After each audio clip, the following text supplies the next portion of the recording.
नमस्कार मित्रों, आज हम पढ़ेंगे साझेदारी संलेख से क्या आशय है और साझेदारी संलेख तैयार करते समय इसमें कौन-कौन सी बातों का उल्लेख आप आवश्यक मानते हैं। तो हम समझते हैं सबसे पहले साझेदारी संलेख क्या है। साझेदारी एक समझौता है। यह समझौता लिखित या मौखिक दोनों प्रकार से हो सकता है। लिखित समझौते में साझेदारी की शर्तों के अतिरिक्त साझेदारों के हस्ताक्षर, नाम, पते आदि भी लिखे जाते हैं। इस पर स्टाम्प लगाया जाता है। इस प्रकार से बने हुए पत्र को ही हम साझेदारी संलेख कहते हैं। जब कभी साझेदारों में आपस में वाद विवाद होता है तो इसका निपटारा साझेदारी संलेख में लिखी हुई शर्तों के अनुसार किया जाता है, इसलिए इसे एक महत्वपूर्ण प्रलेख माना जाता है। तो आपने समझा कि साझेदारी संलेख क्या है। साझेदारी संलेख मतलब एक तरह से साझेदारी का एक अनुबंध होता है और यह अनुबंध लिखित और मौखिक दोनों प्रकार से हो सकता है, लेकिन लिखित अनुबंध अधिक श्रेष्ठ माना जाता है मौखिक की अपेक्षा। तो यह आवश्यक क्यों है? क्योंकि जब कभी साझेदारों के मध्य कोई आपसी विवाद होता है तो इसके अनुसार अर्थात साझेदारी संलेख के अनुसार यह विवाद निपटाया जाता है। अब इस संलेख में हम साझेदारों के नाम, पते, हस्ताक्षर इत्यादि का उल्लेख करेंगे। सबसे पहली बात होती है इसमें साझेदारी फर्म का नाम। साझेदार अपने व्यवसाय का नाम अवश्य रखते हैं, क्योंकि बिना नाम के तो कोई व्यवसाय संभव है नहीं है, जिससे वह व्यापारिक समाज में जाना जाता है। नाम इसलिए आवश्यक है क्योंकि वह व्यापार के मतलब जो व्यापारिक जगत है उसमें उसकी एक पहचान होती है। फर्म का नाम रखते समय कुछ कानूनी बातें ध्यान में रखना पड़ती हैं। फर्म का नाम इस प्रकार का नहीं होना चाहिए जो किसी दूसरी रजिस्टर्ड फर्म से मिलता जुलता हो। एक से नाम की जो दो फर्म हैं वो रजिस्टर्ड नहीं की जाती, ये नियम है। आइए हम दूसरी महत्वपूर्ण बात समझते हैं, फर्म का पता। फर्म के नाम के साथ उसका पता तथा कार्यक्षेत्र भी देना जरूरी होता है। यदि फर्म का रजिस्ट्रेशन कराना है तो उसका पता, कार्यक्षेत्र आदि देना आवश्यक होता है। तीसरी महत्वपूर्ण बात है वह है साझेदारों के नाम और पते। प्रत्येक साझेदार का नाम और उसके व्यक्तिगत पते साझेदारी संलेख में लिखे जाते हैं। इसमें साझेदारी फर्म की साख बढ़ती है, क्योंकि फर्म के लेनदार और ऋणदाता विश्वास कर सकें, क्योंकि कुछ साझेदारों की व्यक्तिगत प्रतिष्ठा होती है और उसका फायदा उस फर्म को प्राप्त होता है। वास्तव में साझेदारी फर्म की साख साझेदारी की निजी साख पर निर्भर करती है। लेनदार साझेदारों को प्रत्यक्ष रूप से जान सकते हैं। इसके पश्चात हम समझते हैं साझेदारी संलेख की चौथी महत्वपूर्ण बात, साझेदारों की पूंजी। साझेदारी फर्म की कुल पूंजी कितनी होगी उसका योग अवश्य देना चाहिए। प्रत्येक साझेदार कितनी कितनी पूंजी लगाएगा इसका भी उल्लेख साझेदारी संलेख में होता है। इसके पश्चात पांचवी जो महत्वपूर्ण बात है वह पूंजी पर ब्याज।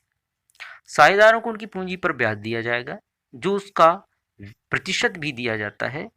यदि सब साझेदार समान रूप से पूंजी लगाते हैं तो पूंजी पर ब्याज लगाने या न लगाने के किसी को कोई फर्क नहीं पड़ेगा, परंतु कोई साझेदार अन्य की अपेक्षा अधिक पूंजी लगाता है तो वह पूंजी पर ब्याज लेना चाहेगा, जिससे उसकी ब्याज के द्वारा अधिक लाभ हो। ऐसे अवसर पर पूंजी पर ब्याज की व्यवस्था रखी जाती है। इसके पश्चात नंबर 6, आहरण और आहरण पर ब्याज। साझेदार अपने निजी खर्चों के लिए फर्म से पैसा निकालते हैं, इसे हम आहरण कहते हैं। लेकिन कोई साझेदार अधिक रुपया ले लेता है तो दूसरे को हानि हो सकती है। इसके अतिरिक्त फर्म की पूंजी वर्ष के मध्य कम हो सकती है, जिससे व्यवसाय में अंतर आएगा। इसलिए साझेदारों को आहरण के बारे में सोच समझकर साझेदारी संलेख में प्रावधान करना चाहिए। आहरण पर साझेदारों को ब्याज देना होता है, इसकी व्यवस्था भी की जा सकती है। ब्याज की दर का उल्लेख साझेदारी संलेख में जरूर होना चाहिए। आइए सातवीं जो बहुत महत्वपूर्ण बात है वह लाभ का विभाजन। जब सब साझेदार समान रूप में पूंजी लगाते हैं और सब मिलकर व्यापार का कार्य संभालते हैं तब लाभ भी बराबर बराबर बांटते हैं। लेकिन कोई साझेदार पूंजी लगा रहा है और कोई कारोबार की देखभाल कर रहा है, या फिर कोई साझेदार अधिक पूंजी लगाता है या कोई साझेदार कम पूंजी लगाता है, तब लाभ विभाजन भी कम अधिक होता है। लेकिन यह बात आवश्यक है कि लाभ विभाजन का अनुपात पहले से ही निश्चित कर लेना चाहिए। इसके पश्चात नंबर 8, ख्याति का मूल्यांकन। जब साझेदारी फर्म पुरानी हो जाती है तो व्यावसायिक जगत में उसकी साख बढ़ जाती है। व्यापार की ख्याति का मूल्य भी होता है। ख्याति का मूल्य किस विधि के द्वारा लगाया जाएगा, यह बात पहले से ही साझेदारों के बीच में तय हो जानी चाहिए। ख्याति का मूल्य सब साझेदारों के पूंजी खातों में जमा हो जाता है। इसके पश्चात साझेदारों को वेतन तथा कमीशन। एक साझेदार ऐसा हो सकता है जो विशेष तकनीकी योग्यता रखता है, उसने साझेदारी में पूंजी नहीं लगाई है, इस कारण उसको लाभ में से छोटा हिस्सा दिया जा सकता है, लेकिन तकनीकी योग्यता के कारण उसको वेतन तथा कमीशन आदि दिया जाता है। साझेदारी संलेख में इस प्रकार की व्यवस्था का स्पष्ट उल्लेख होना आवश्यक होता है। इसके बाद बैंक खाते का परिचालन। साझेदारी फर्म का एक बैंक खाता भी होता है। उसमें से रुपया निकालने, चेक पर हस्ताक्षर करने का कार्य कौन करेगा, इस बात को पहले से ही संलेख में लिखना आवश्यक होता है। इसके बाद निर्णय लेने का अधिकार। व्यापार से संबंधित कोई भी कार्य हो, कभी कभी ऐसी परिस्थितियां पैदा हो जाती हैं कि एकदम कोई निर्णय लेना पड़ता है। सब साझेदार एक साथ निर्णय लेने की स्थिति में नहीं होते हैं। ऐसे समय पर कोई साझेदार निर्णय ले सकता है या नहीं, इस बात का उल्लेख संलेख में अवश्य होना चाहिए। ये अतिरिक्त अब हम कुछ और बातें समझेंगे जिन्हें हम अन्य बातें कह सकते हैं। तो साझेदारी संलेख में और भी अनेक बातें लिखी जाती हैं, जैसे फर्म साझेदार से ऋण लेता है तो उस पर फर्म किस प्रतिशत से ब्याज देगा।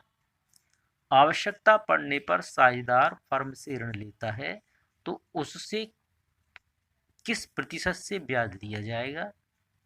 साझेदारों का बीमा होगा या नहीं। विशेष परिस्थिति में किसी एक साझेदार को अन्य साझेदार साझेदारी से निकाल सकेंगे या नहीं। साझेदारों के मध्य व्यापारिक विवाद उत्पन्न होने पर उसका निपटारा किस प्रकार से किया जाएगा। किसी विशेष परिस्थिति में कोई साझेदार फर्म को विघटित कर सकेगा अथवा नहीं। ऐसी तमाम बातें साझेदारी संलेख में होती हैं। तो साझेदारी संलेख फर्म का एक महत्वपूर्ण प्रलेख होता है और इसके आधार पर साझेदारी फर्म का जो व्यवसाय है उसका संचालन किया जाता है। तो आज के लिए बस इतना ही।